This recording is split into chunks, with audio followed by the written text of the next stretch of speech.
জিলিং সারেং মানে গ্রামটার নাম শুনলেই গায়ে দেখো আমার কাঁটা দিয়ে দিচ্ছে।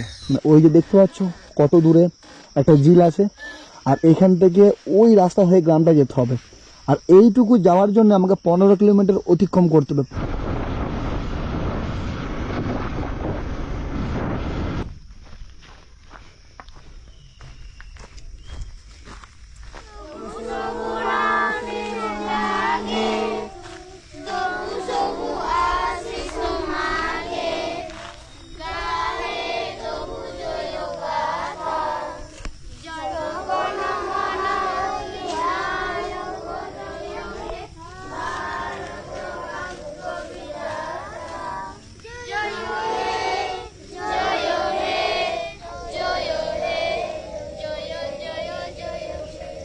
আমরা পড়াশোনা করব, আমরা বড় বড় অফিসার হব, চাকরি করবি, কেউ ইঞ্জিনিয়ার, কেউ ডাক্তার হবি, হবি তো? ম্যাডাম ভালো আছেন?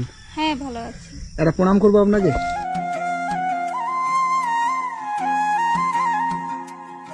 বাচ্চাটি কার? আমার। বাচ্চাটি আপনার? হ্যাঁ। কি নাম? খেরওয়াল মুর্মু। খেরওয়াল? হ্যাঁ, KHWRAL খেরওয়াল মুর্মু। এইগুলি আপনার স্টুডেন্ট? হ্যাঁ। এই জায়গাটার কি নাম? জিলিং সেরেং। জিলিং সেরেন? হ্যাঁ। এটা স্কুল? হ্যাঁ। কে বানিয়েছে? আমরা। আপনারা? হ্যাঁ। এই গ্রামেতে কতগুলো বাড়ি আছে? মোটামুটি 95টি। 95টা? হ্যাঁ। আর 95টা বাড়ির বাচ্চা এইগুলো? হ্যাঁ। এই সব বাচ্চাদেরকে আপনি এখানে পড়ান? হ্যাঁ। কত করে টাকা দেয়? বেতন পান আপনি? না। বেতন পান না? না। এই বাচ্চাটার কত মাস বয়স? 2 মাস। 2 মাস বয়স? হ্যাঁ।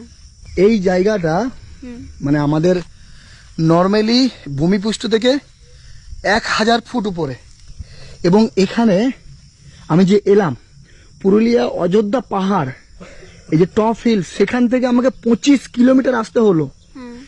ওই 25 কিলোমিটারের মধ্যে না একটা দোকান পেয়েছি, না একটা বাজার পেয়েছি।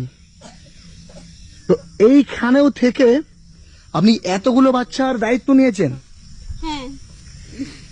আপনার 2 মাসের বাচ্চাটাকে নিয়ে আপনি এই ছেলেগুলোকে পড়াশোনা করাচ্ছেন? হ্যাঁ, আমি ওই 2020 থেকে বাচ্চাকে পড়াচ্ছি, তো এখনো পড়াচ্ছি এই আমার 2 মাসের বাচ্চা নিয়ে। কি নাম তোমার? প্রিয়ঙ্কা। প্রিয়ঙ্কা? তোমার কি নাম? কি নাম তোমার?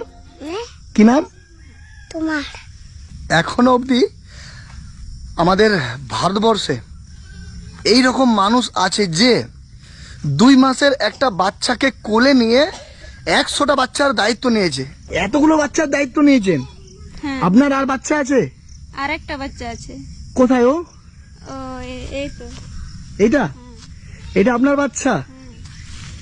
মানে সব বাচ্চার সাথে সাথে আপনার বাচ্চাও শিক্ষিত হয়ে উঠছে। তো এই যে এতগুলো বাচ্চার দায়িত্ব নিয়েছেন, কেন, কি দরকার ছিল ছোট্ট একটা বাচ্চাকে কোলে নিয়ে এই যে সকালবেলা ভোরবেলা উঠে আমি এতগুলো বাচ্চাকে এই পড়াশোনার দায়িত্ব নিয়েছেন, সেটা কেন, কি দরকার ছিল সমাজে এত কিছু করার? এখানে মানে পড়াশোনা বলতে কিছুই জানতো না বাচ্চারা বা মা বাবারাও, তার জন্যে আমি ভেবে চিন্তে আমি বাচ্চাকে পড়াচ্ছি। তোমরা ভালো আছো? বাংলা বাংলা বুঝতে পারছো? তোমাদের কি ভাষা ভালো লাগে, আদিবাসী ভাষা না বাংলা ভাষা? আসলে ইনারা আদিবাসী, এবং যে যে জাতের যে ভাষায় যারা বড় হয়েছে তাদের কাছে সেই ভাষাটাই বড়।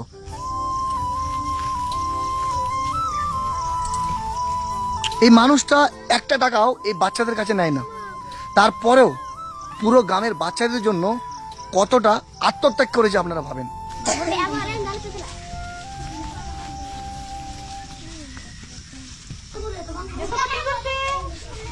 Good morning, sir. Good morning. আচ্ছা বসো, তোমরা সবাই বসো। ম্যাডাম, এই সময় এসে আপনাকে আমি বিরক্ত করছি না তো? না, বিরক্ত না। এ ও বি সি এ ওয়াই।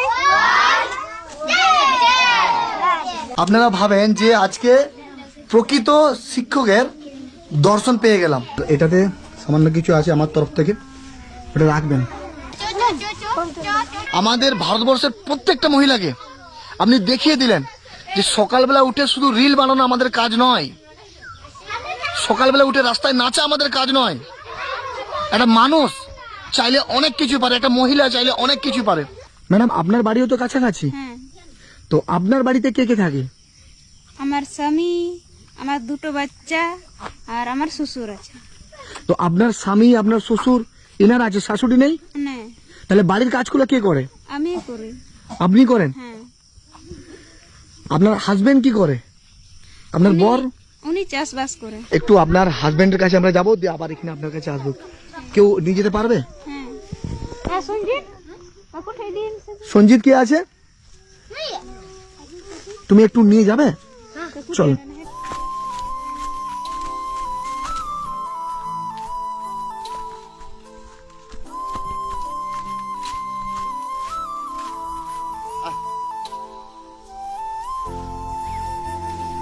ওই যে ম্যাডাম ওখানে পড়াচ্ছে, হ্যাঁ আপনি কি আপনার ওয়াইফ? হ্যাঁ হ্যাঁ আমার ভাই। আর এটা কাদের জমিতে হাল দিচ্ছ? এটা আমাদের এই জমিতে। আমাদের তো চাষবাস না করলে নির্ভর করা যায় না। হ্যাঁ, মানে এই মানুষটার জন্যই হয়তো ও এত বড় কাজটা করতে পারছে। আর এই যে গরু দিয়ে নাঙল দিয়া, তো এখানে ট্রাক্টর নেই, মানে মেশিন দিয়ে নাঙল দেওয়া হয় না? আর কোথায় পাবেন এই ব্যবহার জায়গায়? এখানে না সুযোগ সুবিধা আছে না কি আছে? এখানে ট্রাক্টর কোথায় পাবেন? এই লাঙ্গল দিয়ে আমরা চাষবাস করি। ওয়াইফ এখন কোথায় আছে? বউ?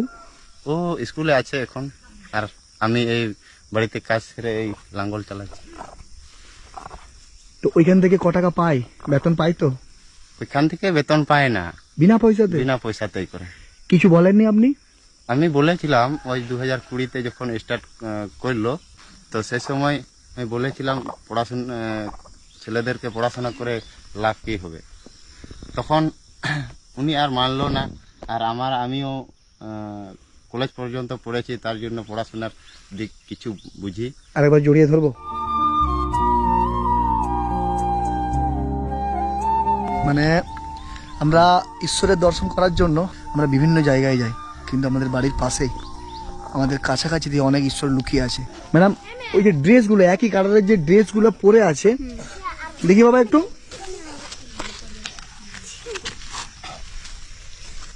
এই ড্রেসগুলো কারা দিয়েছে? কোথায় পেলেন আপনি?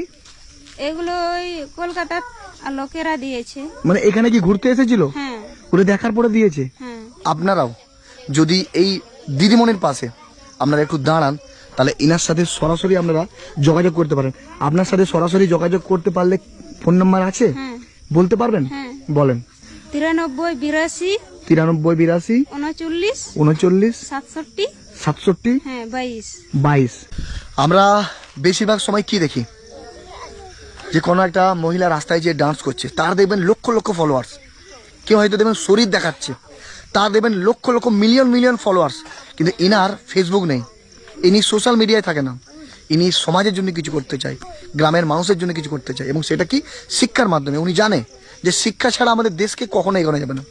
তো আমরা সবাই চাই যে এই ম্যাডামকে যেন ভারতবর্ষের প্রত্যেকটা মানুষ চিনে। আমরা এনার জন্য কিছু করতে পারবো না, কিন্তু এই ভিডিওটা শেয়ারের মাধ্যমে আমরা ভারতবর্ষের প্রত্যেকটা মানুষের কাছে এনার বার্তাটা পৌঁছে দেবো।